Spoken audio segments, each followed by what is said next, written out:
The Quan implant restoration method allows the fabrication and insertion of a one-piece implant prosthesis in one single step after implantation. Today, I will go over Edentulous maxilla case with dental implants. Hi, my name is Norman Quan. I'm a general dentist. I've been practicing implant and restoration since 1985. And I want to share some of my experience with you.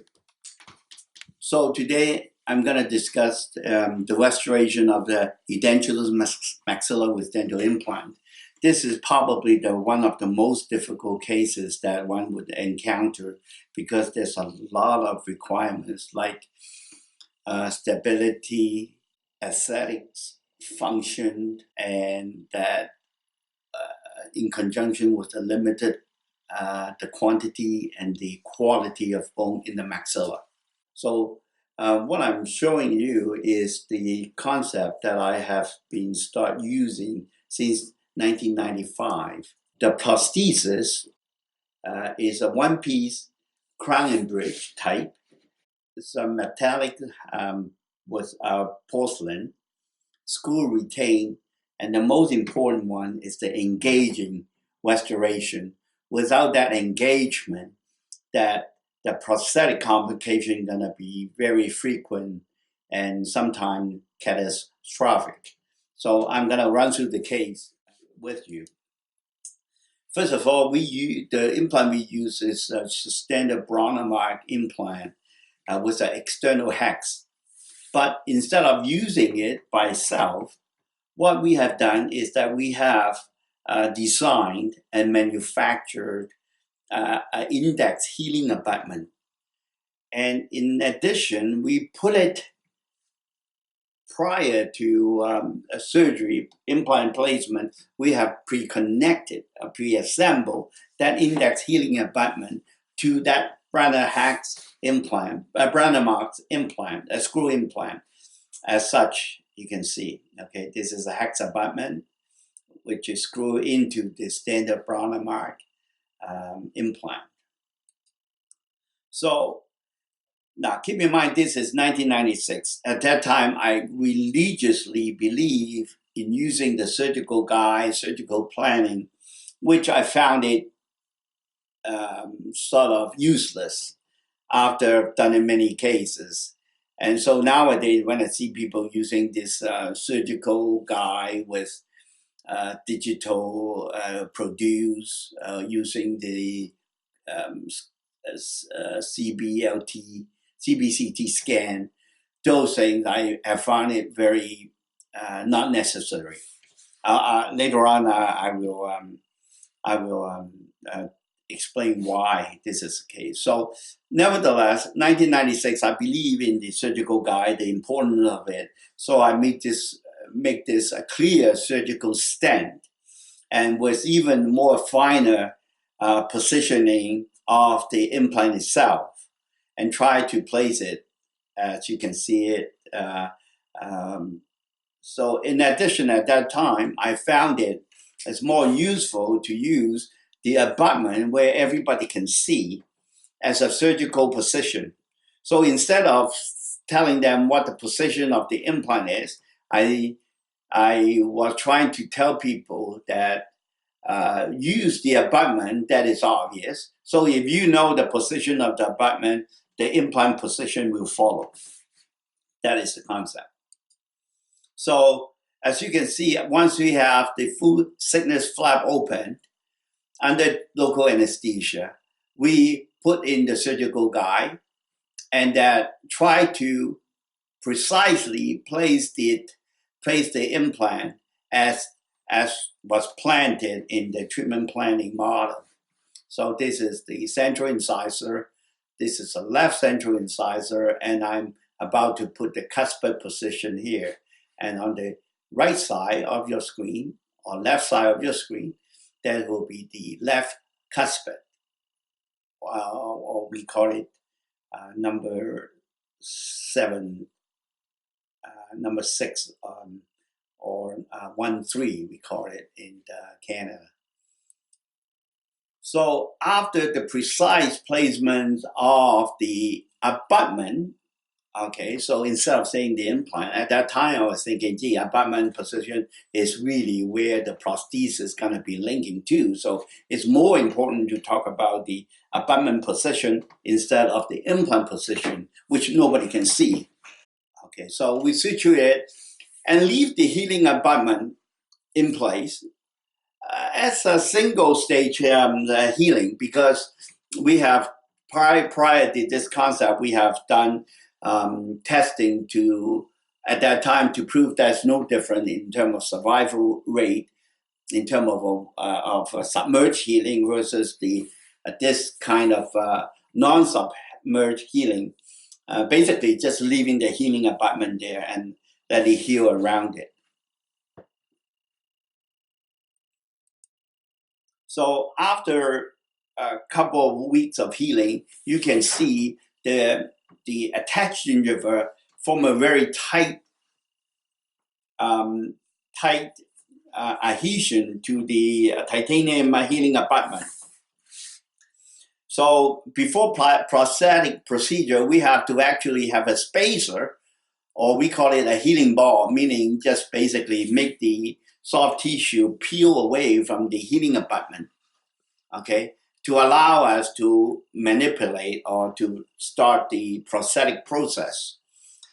So this healing abutment is indexed as well, meaning matching the index healing abutment, and that the top of the healing ball has a provision for a screw, so it can put it there to keep the tissue apart.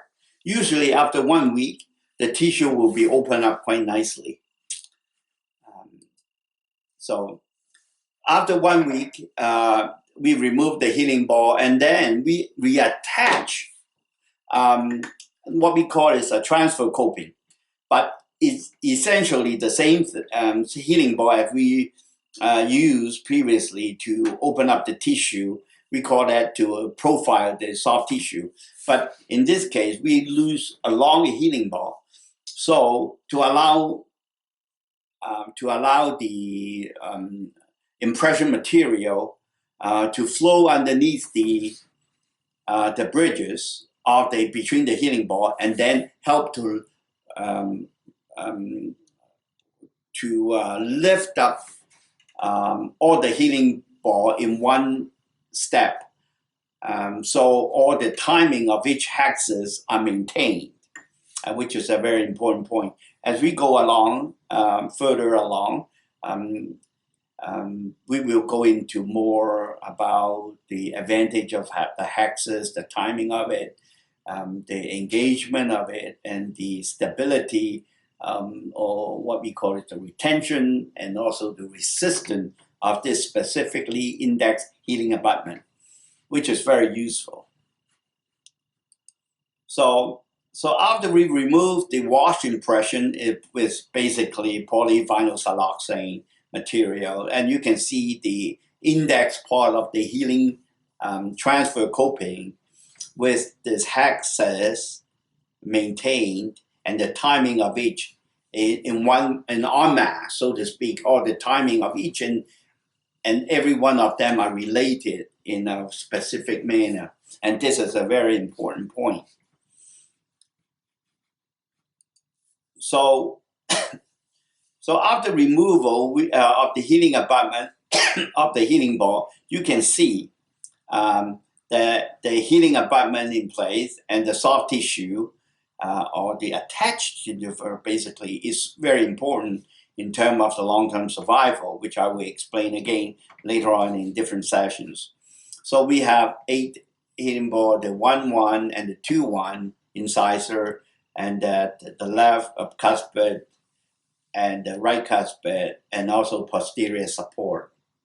Okay, so basically this is what now we call it a tissue level type of a restoration, because we do not need to remove the healing abutment now. So in other words, we can leave how you call this a healing abutment or final abutment is just a term, but the fact remains you don't really need to remove that healing abutment to get to or change it to a different abutment. to support your final restoration. So again, so with that, we have invented a way how to telescope each healing abutment and engage each healing abutment as well, and that just screw retain with the 4 screws here in the posterior part, because putting screw in the interior would create aesthetic problems.